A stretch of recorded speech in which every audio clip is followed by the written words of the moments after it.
எனது திருமண இரவில் நான் என் மனைவியின் கருப்பு முகத்தை பார்த்தபோது மிகவும் கோபமடைந்தேன். அவளை விவாகரத்து செய்ய முடிவு செய்தபோது அவள் என் காலில் விழுந்து, தயவு செய்து நீங்கள் மறுமணம் செய்து கொள்ளுங்கள். நான் இந்த வீட்டின் ஏதாவது ஒரு மூலையில் பணிப்பெண்ணாக இருந்து கொள்கிறேன் என்று கூறினாள். பின்பு நான் என் விருப்பப்படி ஒரு அழகான பெண்ணை மணந்து அவளை வீட்டுக்கு அழைத்து வந்தேன். முதல் மனைவி ஒரு பணிப்பெண்ணாக மாறி அவளுக்கு சேவை செய்யத் தொடங்கினாள். வீட்டில் உள்ள அனைவரும் மகிழ்ச்சியாக இருந்தனர், ஏனெனில் அவர்களுக்கு இலவச பணிப்பெண் கிடைத்திருந்தாள்.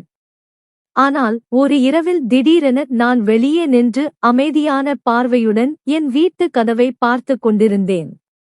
இன்று ஏனோ கதவை திறந்து உள்ளே செல்ல எனக்கு தைரியம் வரவில்லை.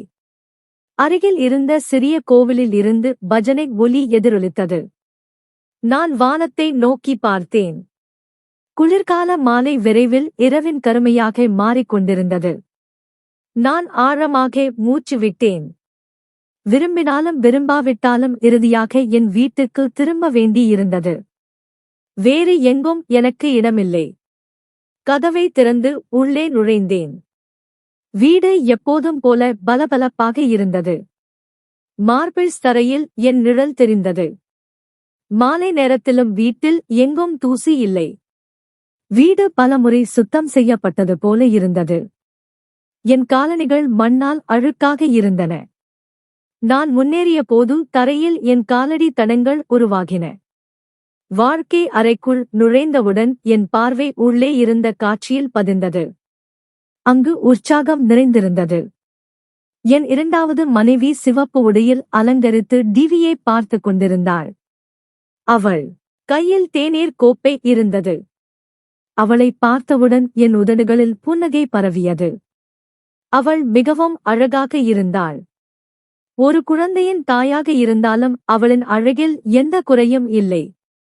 என்னை பார்த்தவுடன் அவள் என்னை அருகில் அமர சைகை செய்து சமையலறையை நோக்கி குரல் கொடுத்தாள். ஜோதிகா, அஜித்திற்கும் ஒரு தேநீர் கொண்டு வா. நான் அமைதியாக அவள் அருகில் அமர்ந்தேன். இன்று என் மனம் மங்கியிருந்தது.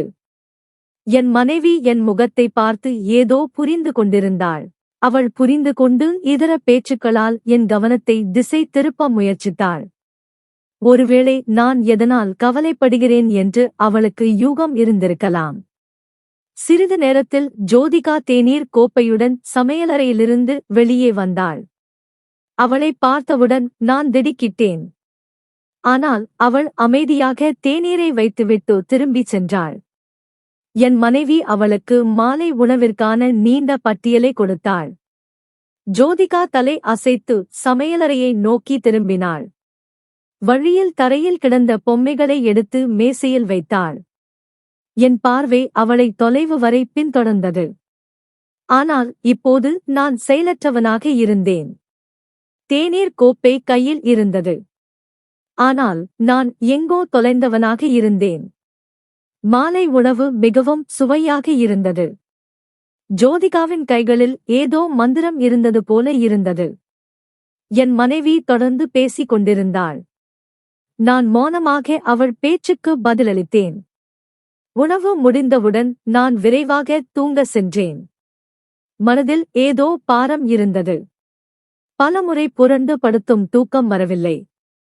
என் மனைவி ஆழ்ந்த உறக்கத்தில் இருந்தாள். உறங்கும் போதும் அவளின் அழகான முகத்தை பார்ப்பது கடினமாக இருந்தது. நான் அமைதியாக எழுந்து அறையிலிருந்து வெளியே வந்தேன். அறையில் இங்கும் அங்கும் நடந்து கொண்டிருந்த போது என் காதில் ஒரு விசித்திரமான ஒலி கேட்டது. அந்த ஒலி வந்த திசையை நோக்கி என் கால்கள் தானாக நகர்ந்தன.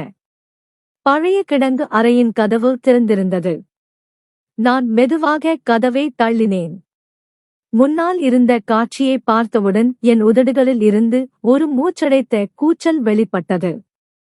நான் பார்த்தவை என்னை தடுமாற செய்தன. இதனால்தான் இன்று என் மனம் கனமாக இருந்தது. இது ஒரு அறியப்படாத பயம். காலையிலிருந்து என்னை பிடித்து வைத்திருந்தது. இன்று அந்த பயத்தை நான் என் கண்களால் உண்மையாக பார்த்தேன். பின்னோக்கி ஓடி நான் என் அறைக்கு திரும்பினேன். என் மூச்சு நிற்கவில்லை. வியர்வை வழிந்தது. இந்த குளிர்காலத்திலும் என் உடலில் அணிந்திருந்த உடைகள் குத்துவது போல உணர்ந்தேன். என் இதயம் வேகமாக துடித்தது. கண்ணீர் நிற்கவே இல்லை. இந்த இரவின் அமைதியில் ஒரு வலிமையான ஆண் அழுது கொண்டிருப்பதை யாராவது பார்த்திருந்தால் என்ன நினைத்திருப்பார்கள்? ஆனால் உண்மை என்னவென்றால் கடந்த காலம் என்னை முழு வலிமையுடன் ஒழுக்கியது.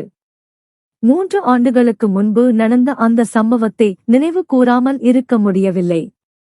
அது என் வாழ்க்கையை முற்றிலும் தலைகீழாக மாற்றியது. நான் லண்டனில் படித்து திரும்பியிருந்தேன். என் ஆளுமையில் ஒரு தனித்துவமான பளபளப்பு இருந்தது. நான் காற்றில் பறப்பது போல உணர்ந்தேன். மொத்த குடும்பத்திலும் என்னுடன் போட்டியிடக்கூடிய ஒரு ஆண் கூட இல்லை. இங்கு மக்கள் இந்தியாவிலேயே படிக்கவே ஆசைப்படுகிறார்கள். ஆனால் அவர்களின் பெற்றோர்கள் அவர்களை இளம் வயதிலேயே பட்டறை அல்லது காய்கறி கடையில் நிறுத்திவிடுகிறார்கள். ஆனால் என் பெற்றோர்கள் கடின உழைப்பு செய்து என்னை லண்டனுக்கு படிக்க அனுப்பினார்கள். நானும் திறமையானவனாக இருந்ததால் உதவித்தொகை பெற்றேன். 4 ஆண்டுகள் லண்டனில் படித்த பிறகு நான் முற்றிலும் மாறிவிட்டேன். என் திரும்புதலை கொண்டாட அம்மா முழு குடும்பத்தையும் விருந்துக்கு அழைத்திருந்தார். குடும்பத்தின் மூத்த பெண்கள் என் நெற்றியை முத்தமிட்டு எனக்காக பிரார்த்தனை செய்தனர். நான் எல்லாம் புரிந்து கொண்டேன். இளம் பெண்கள் மறைந்திருந்து என்னை பார்த்து ஒருவருக்கொருவர் சைகை செய்து கொண்டனர். ஒவ்வொரு வீட்டிலும் நான் அவர்களின் மருமகனாக வேண்டும் என்பது அவர்களின் ஆசையாக இருந்தது. இந்த எண்ணம் என்னை சற்று ஆணவமாக்கியது. ஏன் ஆணவம் வராமல் இருக்கும்? நான் அழகாக இருந்தேன். படித்தவன். இந்தியாவுக்கு வந்தவுடன் சிறந்த வேலை கிடைத்தது. இப்போது வீட்டில் பணம் பெருக்கெடுத்து ஓடுவது போல இருந்தது. இவை அனைத்தும் என் ஆளுமையில் ஒரு விசித்திரமான ஆணவத்தை நிரப்பியது. விருந்தின் போது பல இளம்பெண்களின் பார்வைகள் என் மீது பதிந்ததை உணர்ந்தேன். ஆனால் நான் தலையே அசைத்து விட்டேன். திருமணம் செய்தால் என் விருப்பப்படி எனக்கு சமமான ஒரு பெண்ணை தான் மணப்பேன். இந்த எண்ணம் என் மனதில் ஆழமாக பதிந்தது. விருந்து முடிந்தவுடன் அம்மா பாத்திரங்களை சுத்தம் செய்யும்போது மிகவும் மகிழ்ச்சியாக இருந்தார். அவர் எனக்காக பலமுறை பிரார்த்தனை செய்தார். இந்த குடும்பம் முன்பு எங்களுக்கு முக்கியத்துவம் தரவில்லை. ஆனால் இப்போது என் மகன் கல்வி அறிவு பெற்றவுடன் எல்லோரும் எங்களை பின்தொடர்கிறார்கள் என்று பெருமையாக கூறினார். நான் புன்னகைத்தேன். பின்னர் அவர் அப்பாவிடம் அமர்ந்து ஒரு உறவினர் எனக்கு தங்கள் மகளை மனம் முடிக்க விரும்புவதாக கூறினார். எனக்கு கோபம் வந்தது. அம்மா எனக்கு பெண் பார்க்க வேண்டிய அவசியமில்லை. நான் என் விருப்பப்படிதான் திருமணம் செய்வேன் என்று கூறினேன். ஆனால் அம்மாவின் முகம் வாடிவிட்டது. எச்சரிக்கை, உன் விருப்பப்படி இங்கிருந்தோ ஒரு பெண்ணை கொண்டு வராதே. திருமணத்திற்கு முன் பெண்ணின் குணம், குடும்பம் எல்லாம் பார்க்க வேண்டும். மிக முக்கியமாக பெண் வீட்டுக்கு கட்டுப்படுபவாக இருக்க வேண்டும். எனவே நான் என் விருப்பப்படிதான் திருமணம் செய்வேன். நீ கவலைப்படாதே. உனக்கு வைரம் போன்ற பெண்ணை தேடிக் கொண்டு வருவேன் என்று அம்மா கூறினார். நான் புன்னகைத்தேன். நான் வைரம் போன்ற பெண்ணை தான் விரும்பினேன். அப்போது என் மொபைலில் ஒரு அழைப்பு வந்தது. மொபைலை எடுத்துக்கொண்டு வீட்டை விட்டு வெளியேறினேன். ஆனால் மனம் இன்னும் அம்மாவின் பேச்சில் மூழ்கி இருந்தது. திருமண கனவுகள் என் மனதில் முன்பே இருந்தன. எந்த இளைஞனுக்கு திருமண ஆசை இருக்காது? நல்ல வீடு, நல்ல கல்வி, பணத்துக்கு பஞ்சமில்லை. இப்போது ஒரு அழகான மனைவியின் பற்றாக்குறை மட்டுமே எனக்கு இருந்தது. அவள் என்னுடன் கால் பதித்து நடக்க வேண்டும். ஒரு நாள் வேலையிலிருந்து வீடு திரும்பிய போது வீட்டில் அசாதாரணமான பரபரப்பு தெரிந்தது. என் அறையில் நுழைந்தபோது வயது மூத்த பெண் என் முன்னால் அமர்ந்திருந்தாள். அவள் எழுந்து என் நெற்றியை முத்தமிட்டாள். நான் கவனமாக பார்த்தேன். அவள் முகம் ஓரளவு அறிமுகமாக தோன்றியது. கேள்வியுடன் அம்மாவை பார்த்தேன். அம்மா புன்னகைத்து, இவள் உன் பெரியம்மா, வேறு நகரத்தில் வசிக்கிறவள். நீ லண்டனில் இருந்து வந்த செய்தி கேட்டு உன்னை பார்க்க வந்திருக்கிறாள் என்று கூறினார். பெரியம்மா என்னிடம் மிகவும் அன்பாக நடந்து கொண்டார். அவருடன் அவரது கணவரும் இருந்தார். அவர் நல்ல மனிதராக தோன்றினார். ஆனால் அவர்களின் தோற்றத்திலிருந்து அவர்கள் பெரிய பணக்காரர்கள் இல்லை என்பது தெரிந்தது. அவர்களின் உடைகள் எளிமையாகவும் ஆனால் சுத்தமாகவும் இருந்தன.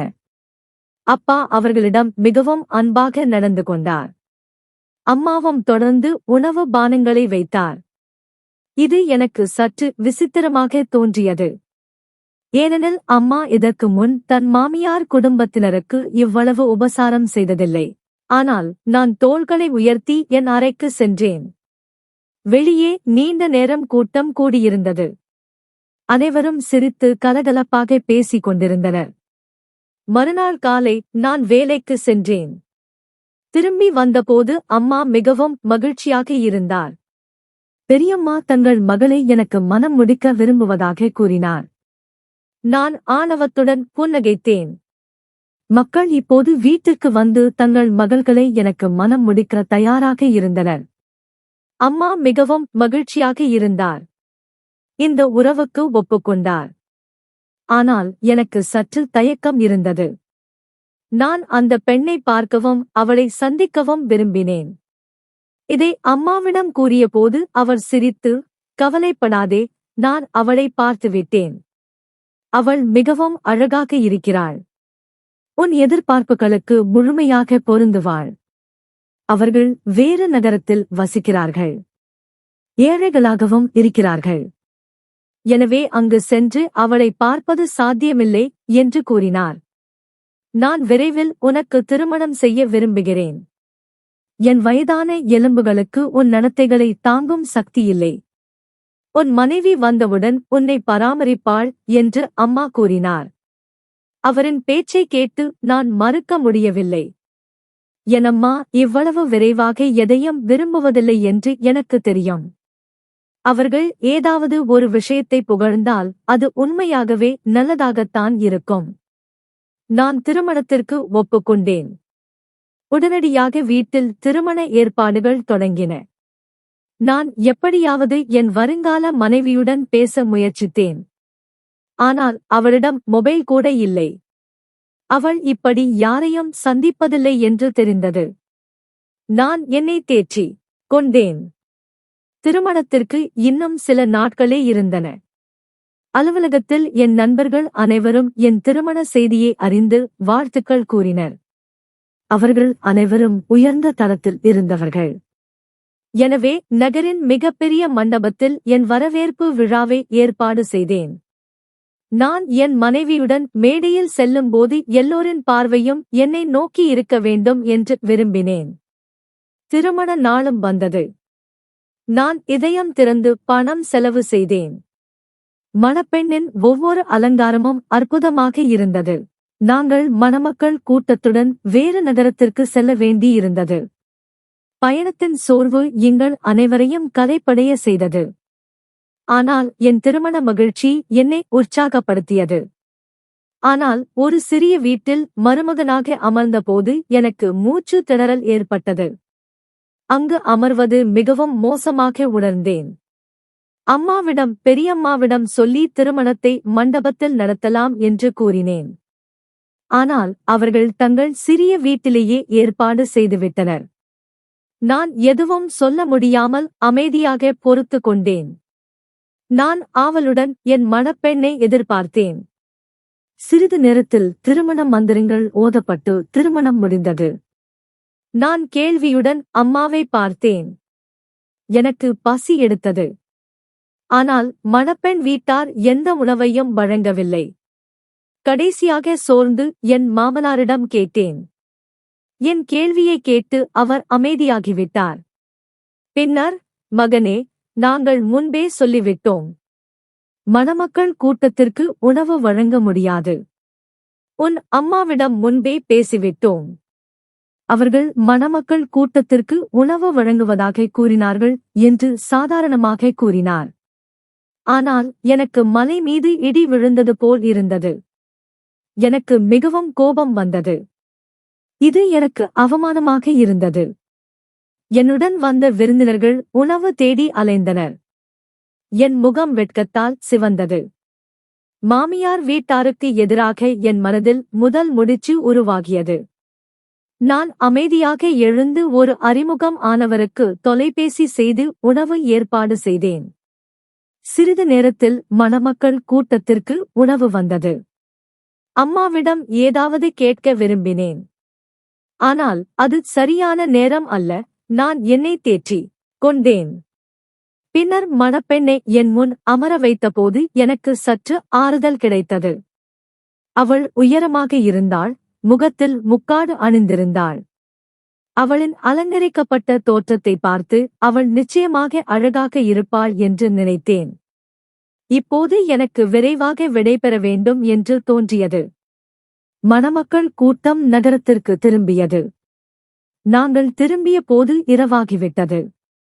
நான் ஆவலாக இருந்தேன். ஆனால் அம்மாவிற்கு சடங்குகள் முக்கியமாக இருந்தன. பல சிறிய சடங்குகளை செய்யும்போது இரவு 12 மணி ஆகிவிட்டது. இறுதியாக நான் அம்மாவிடம் சைகையால் என் அறைக்கு செல்ல விரும்புவதாக கூறினேன். எல்லோரும் இதை பார்த்து சிரித்தனர். பின்னர் அம்மா என் மனைவியை அறைக்கு அழைத்து வந்து அமர வைத்தார். அவர்கள் முகத்தில் ஒரு விசித்திரமான புன்னகை இருந்தது. அதன் காரணம் எனக்கு புரியவில்லை. விருந்தினர்கள் அறையை விட்டு வெளியேறியவுடன் நான் கதவை மூடினேன். திரும்பினேன். என் மனைவி தன் லெஹங்காவை விரித்து படுக்கையில் அமர்ந்திருந்தாள். அறை மென்மையான பூக்களால் அழகாக அலங்கரிக்கப்பட்டிருந்தது. நான் மெதுவாக படுக்கையை நோக்கி நடந்து அவள் முன் அமர்ந்தேன். இன்று என் ஆசைகள் நிறைவேறும் நாள். என் அற்புதமான வாழ்க்கையில் இருந்த ஒரே குறை இன்று நிறைவடைந்தது. ஒரு அழகான மனைவி, அவளின் வருகை என்னை முழுமையாக்கியது. நான் கையை நீட்டி அவளின் முக்காட்டை உயர்த்தினேன். ஆனால் அடுத்த கணம் என் கால்களுக்கு கீழே பூமியே நழுவியது. என் கண்கள் ஆச்சரியத்தில் விரிந்தன. ஏனெனில் என் பெரியம்மாவின் மகள் முன்னால் அமர்ந்திருந்தாள். அவள் புன்னகைத்தாள். ஆனால் அவள் புன்னகையிலும் அவள் முகத்தில் எந்த தனித்துவமான ஒளியும் இல்லை. அவளின் நிறம் மிகவும் கருமையாக இருந்தது. அவளின் முக அமைப்பும் சாதாரணமாக இருந்தது. மேலும் மிக முக்கியமாக அவளின் வலது கன்னத்திற்கு மேலே ஒரு பெரிய மச்சம் இருந்தது. என் மனதில் ஒரு வலி உருவானது. அவள் அமைதியாக அமர்ந்திருந்தாள். ஒருவேளை என் பாராட்டு அல்லது அன்பளிப்பை எதிர்பார்த்திருக்கலாம். ஆனால் ஒரு பார்வை பார்த்த பிறகு மீண்டும் அவளை பார்க்க என் மனம் இடமளிக்கவில்லை. கோபமும் துக்கமும் என் மனதை உடைத்தன. இது என்ன செய்துவிட்டாய் அம்மா? நீங்கள் மிகவும் அழகாக இருப்பதாக கூறினீர்கள். ஆனால் இவள் தோற்றம் இப்படி இருக்கிறது. ஒருமுறை பார்த்த பிறகு மீண்டும் பார்க்க முடியாது. நீ என் எதிர்பார்ப்புகளுக்கு ஏற்ப இல்லை என்று கசப்பான வார்த்தைகள் என் உதடுகளில் இருந்து வெளிப்பட்டன. அவள் இதுவரை மென்மையாக புன்னகைத்துக் கொண்டிருந்தாள். ஆனால் திடீரென மௌனமாக என்னை பார்த்தாள். என் வார்த்தைகள் அவள் கண்களில் கண்ணீரை கொண்டு வந்தன. நான் வெறுப்புடன் அவளை பார்த்து முகத்தை திருப்பிக் கொண்டேன். நான் எப்போதும் வெள்ளை நிறத்தை விரும்பினேன். ஆனால் என் மனைவியின் நிறம் இவ்வளவு கருமையாக இருக்கும் என்று கனவிலும் நினைக்கவில்லை. கருமை நிறத்தில் செய்யப்பட்ட மேக்கப் அவளை மேலும் அசிங்கமாக்கியது. நான் பதறி படுக்கையிலிருந்து கீழே இறங்கி, நான் உன்னை விவாகரத்து செய்வேன். உன்னை என் மனைவியாக வைத்திருக்க முடியாது. நாளை வரவேற்பு விழாவில் எல்லோரும் உன்னை பார்த்து என்னை கேலி செய்வார்கள் என்று கூறினேன். என் வார்த்தைகளால் அவள் முகத்தில் மௌனம் பரவியது. திடீரென படுக்கையிலிருந்து கீழே இறங்கி என் கால்களை பிடித்து, இல்லை, கடவுளுக்காக என்னை விவாகரத்து செய்யாதீர்கள். என் பெற்றோர் மிகவும் ஏழைகள். இந்த அதிர்ச்சி அவர்களுக்கு மலை போல இருக்கும். நான் அசிங்கமாக இருந்தால் அதற்கு அவர்கள் என்ன செய்ய முடியும்? நான் உங்களுக்கு எல்லா மகிழ்ச்சியையும் தருவேன். தயவு செய்து என்னை விவாகரத்து செய்யாதீர்கள் என்று அழுது கொண்டே கூறினாள். ஆனால் அவளின் கருமையான கைகளில் என் வெள்ளை கால்கள் விசித்திரமாக தோன்றின. நான் பின்னால் நகர்ந்தேன். நான் என் தொப்பியை கழற்றி எறிந்தேன். அறையில் உள்ள எல்லாவற்றையும் அழித்துவிட வேண்டும் என்று என் மனம் விரும்பியது. அவள் அழுது கொண்டிருந்தாள்.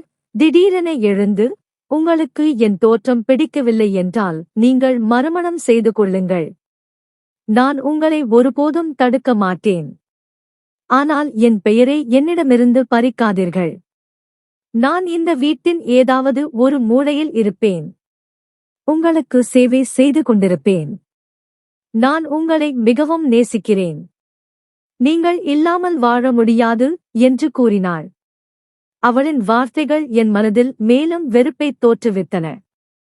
அவளுடனான எந்தவொரு தொடர்பும் இப்போது என்னால் தாங்க முடியவில்லை. ஆனால் நான் எதுவும் செய்ய முடியவில்லை. நீண்ட நேரம் அறையில் நடந்த பிறகு இறுதியாக கதவை திறந்து வெளியே சென்றேன். அம்மா வெளியே சோபாவில் அமர்ந்திருந்தார். நான் வெளியே வருவதை பார்த்து அவர்கள் முகத்தில் மீண்டும் ஒரு புன்னகை தோன்றியது. அவர்கள் என்னிடம் இந்த நேரத்தில் நான் ஏன் வெளியே வந்தேன் என்று கேட்கவில்லை. அவர்கள் அமைதியாக ஜெபித்துக் கொண்டிருந்தனர். நான் வீட்டை விட்டு வெளியேறினேன். எவ்வளவு நேரம் தெருக்களில் அலைந்தேன் என்று தெரியவில்லை. இறுதியாக என் விருப்பப்படி ஒரு அழகான பெண்ணை மணந்து கொள்வேன் என்று முடிவு செய்தேன். மறுநாள் வரவேற்பு விழா இருந்தது. நான் அவளிடம் முக்காட்டை அகற்றக்கூடாது என்று கண்டிப்பாக கூறியிருந்தேன். அந்த பாவப்பட்டவள் என் வார்த்தைகளுக்கு கீழ்ப்படிந்தாள். முழு விழாவின் போதும் மக்கள், வரவேற்பு விழாவில் மணப்பெண்ணுக்கு முக்காடு இருக்கக்கூடாது என்று கூறினர். ஆனால் அம்மா அனைவரையும் அமைதிப்படுத்தினார். என் மனம் அவளிடமிருந்து முற்றிலும் விலகிவிட்டது. திருமணத்திற்குப் பிறகு விருந்துகள் தொடங்கிய போது நான் பல இடங்களுக்கு மறுப்பு தெரிவித்தேன். மறுநாள் நான் வேலைக்கு செல்லத் தொடங்கினேன். ஆனால் என் நெருங்கிய நண்பன் கபீர் ஏதோ புரிந்து கொண்டான். என்னைப் போன்ற பயண ஆர்வலர் திருமணத்திற்கு மறுநாளே வேலைக்கு செல்வது அவனுக்கு தவறாக தோன்றியது.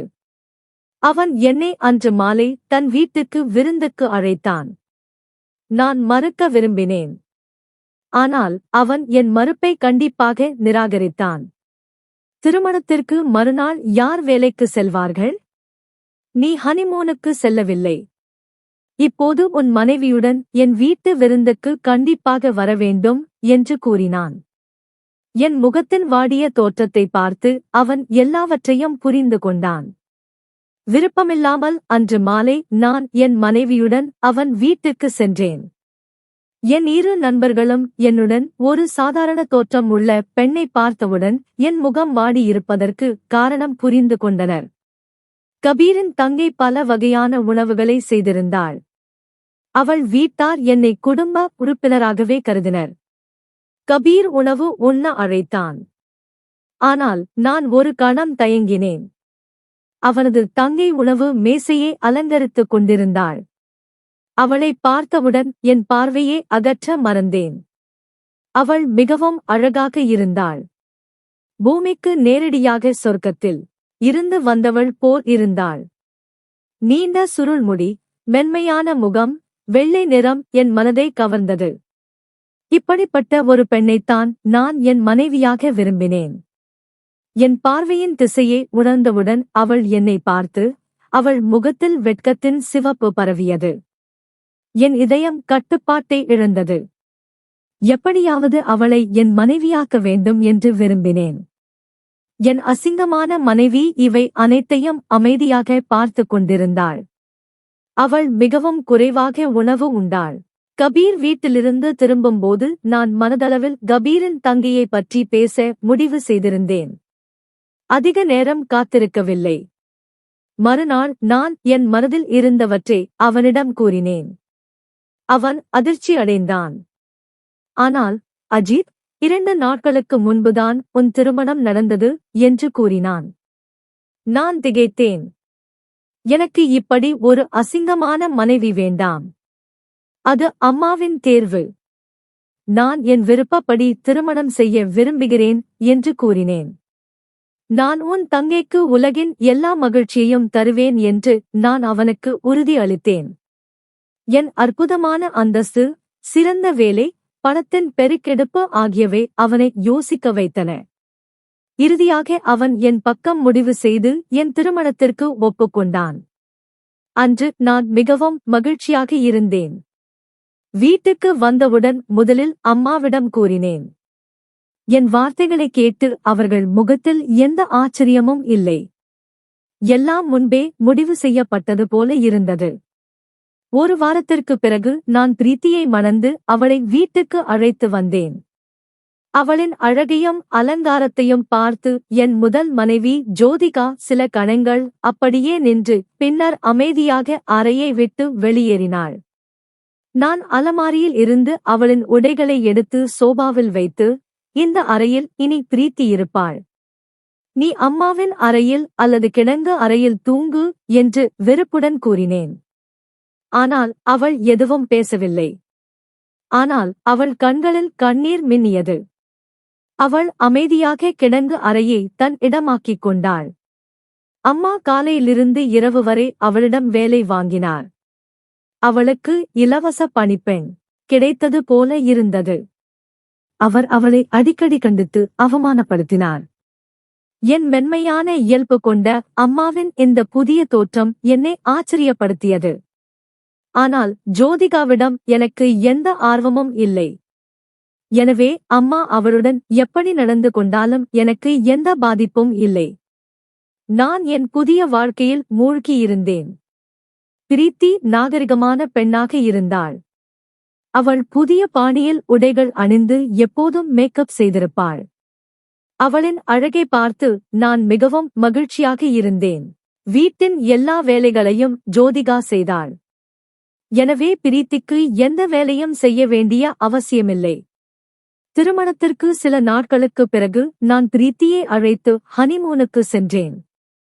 ஐரோப்பாவில் நீண்ட பயணத்திற்குப் பிறகு திரும்பி வந்தபோது பிரீத்தி கர்ப்பமாக இருப்பது தெரிந்தது. என் வாழ்க்கை இப்போது முழுமை அடையப் போகிறது. நான் மிகவும் மகிழ்ச்சியாக இருந்தேன். ஆனால் ஒரு விஷயம் என்னை தொந்தரவு செய்தது. அமைதியாக வீட்டில் நடமாடும் ஜோதிகா இப்போது ஒரு நிழல் போல தோன்றினாள். அவள் ஒருபோதும் எதுவும் கூறவில்லை. பலமுறை அம்மா அவளை அடித்தும் அவள் அமைதியாக பொறுத்துக் கொண்டாள். ஒரு நாள் பால் கவிழ்ந்ததற்காக அம்மா அவளை குச்சியால் அடித்தார். அவள் அழுது கொண்டே இருந்தாள். ஆனால் அவள் உதடுகளில் இருந்து ஒரு புகாரும் வரவில்லை. அன்று ஏனோ என் மனதில் ஒரு விசித்திரமான பதட்டம் நிரம்பியது. நான் வேலையில் இருந்ததால் அவளின் புகார் அளிக்கும் பார்வைகள் எங்கும் எனக்கு தோன்றின. இன்று அதனால்தான் நான் விரைவாக திரும்பினேன். இப்போது இந்த இரவு நேரத்தில் நான் பார்த்தவற்றை பார்த்து நான் அழுது கொண்டிருந்தேன். என் குழந்தை உரத்த குரலில் அழுது கொண்டிருந்தது. நான் எழுந்து பார்த்தேன். பிரீத்தி கவலை இன்றி உறங்கிக் கொண்டிருந்தாள். நான் அவளை உலுக்கி குழந்தையின் அழுகையை சுட்டிக்காட்டினேன். ஆனால் அவள் புரண்டு மீண்டும் உறங்கினாள். நான் ஒரு குளிர்ந்த மூச்சு விட்டேன். அவள் அழகாக இருந்தாள். ஆனால் அவளிடம் எந்த நாகரிகமும் இல்லை. முழு இரவும் குழந்தை அழுதால் நானே அவனை பராமரிப்பேன். குழந்தைக்கு பால் ஊட்டி நான் அறையிலிருந்து வெளியே வந்தேன். என் பயணம் மீண்டும் அந்த அறையை நோக்கி இருந்தது. அங்கு சிறிது நேரத்துக்கு முன்பு அந்த காட்சியை பார்த்தேன். இந்த முறை கிடங்கு அறையின் கதவு திறந்திருந்தது. எதிரே ஜோதிகா அமர்ந்து அழுது கொண்டிருந்தாள். அம்மா இன்னும் அவள் முன் நின்று கொண்டிருந்தார். பார்த்தாயா? உன் அம்மா திருமணத்திற்குப் பிறகு என்னுடன் செய்தவற்றிற்கு நான் எப்படி பழி வாங்கினேன்? உன் தோற்றத்தை பார்த்தவுடன் என் மகன் உன்னை ஒருபோதும் ஏற்க மாட்டான் என்று எனக்கு தெரிந்தது. அதனால்தான் நான் உன்னை அவனுக்கு திருமணம் செய்து வைத்தேன். இப்போது பார், நீ வீட்டில் குப்பை போல இருக்கிறாய். இந்த அரையிரவில் கடவுளின் மாலை ஜெபித்து என்ன நிரூபிக்க முயற்சிக்கிறாய்? மிகவும் புனிதமாக நடிக்கிறாயா? ஏழோ, எனக்கு பால் சூடு செய்து கொண்டு வா என்று அம்மா கூறி அவள் மீண்டும் அழுது அமைதியாக எழுந்து நின்றாள். இதை பார்த்ததும் என் மீது ஒரு மலை உடைந்து விழுந்தது போல இருந்தது.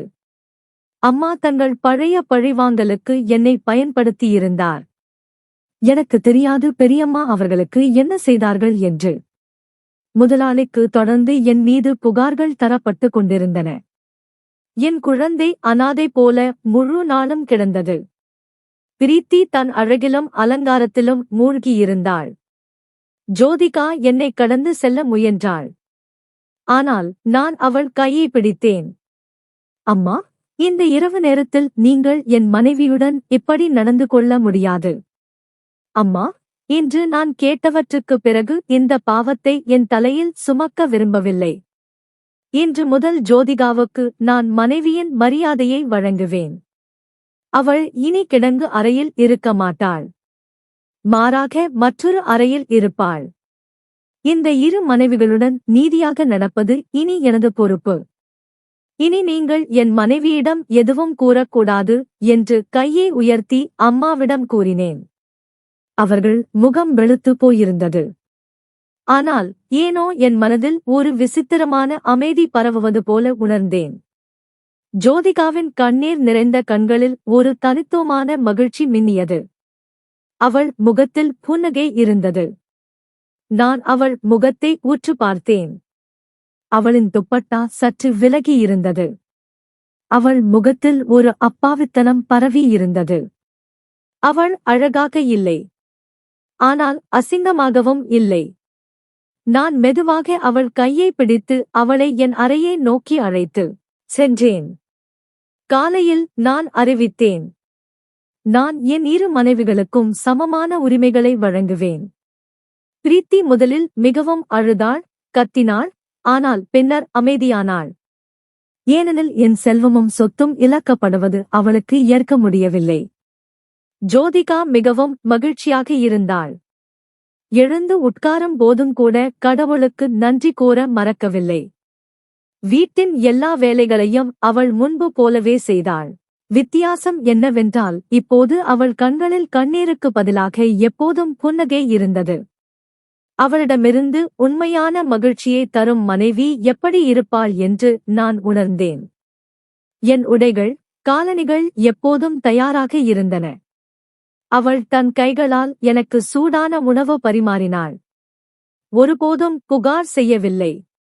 இப்போது நான் அவளுடன் செய்த அநீதிகளுக்கு மன்னிப்பு கேட்க வேண்டும் என்று மனதில் உறுதியாக முடிவு செய்தேன். இந்த கதையின் தார்மீக பாடம் இதுதான். உண்மையான மகிழ்ச்சியும் உறவும் வெறும் தோற்றத்தாலோ காட்சி பொருளாலோ உருவாவதில்லை. மாறாக அன்பு, அர்ப்பணிப்பு மற்றும் சேவை மனப்பான்மையால் உருவாகிறது. ஒரு மனிதன் தன் உள்ளத்தை ஆராய்ந்து தன் தவறுகளை ஏற்று அவற்றை திருத்த முடிவு செய்யும்போது அவன் உண்மையில் நீதியை நிலைநாட்டுகிறான். தன்னுடனும் மற்றவர்களுடனும் ஜோதிகா போன்ற மனைவியின் அன்பையும் மரியாதையையும் பெறுவதால் அஜித்துக்கு உண்மையான அழகு வெளிப்புறத்தில் இல்லை. மாறாக உள்ளார்ந்த தியாகம், சேவை மற்றும் புன்னகையில் இருக்கிறது என்று உணர்ந்தான். இந்த கதை பற்றிய உங்கள் கருத்து என்ன? கருத்து பெட்டியில் கூறுங்கள். இந்த கதை உங்களுக்கு பிடித்திருந்தால் வீடியோவை லைக், ஷேர் மற்றும் சேனலை சப்ஸ்கிரைப் செய்யுங்கள். பெல் ஐகானை கிளிக் செய்து ஆல் ஆப்ஷனை செட் செய்து கொள்ளுங்கள். நன்றி.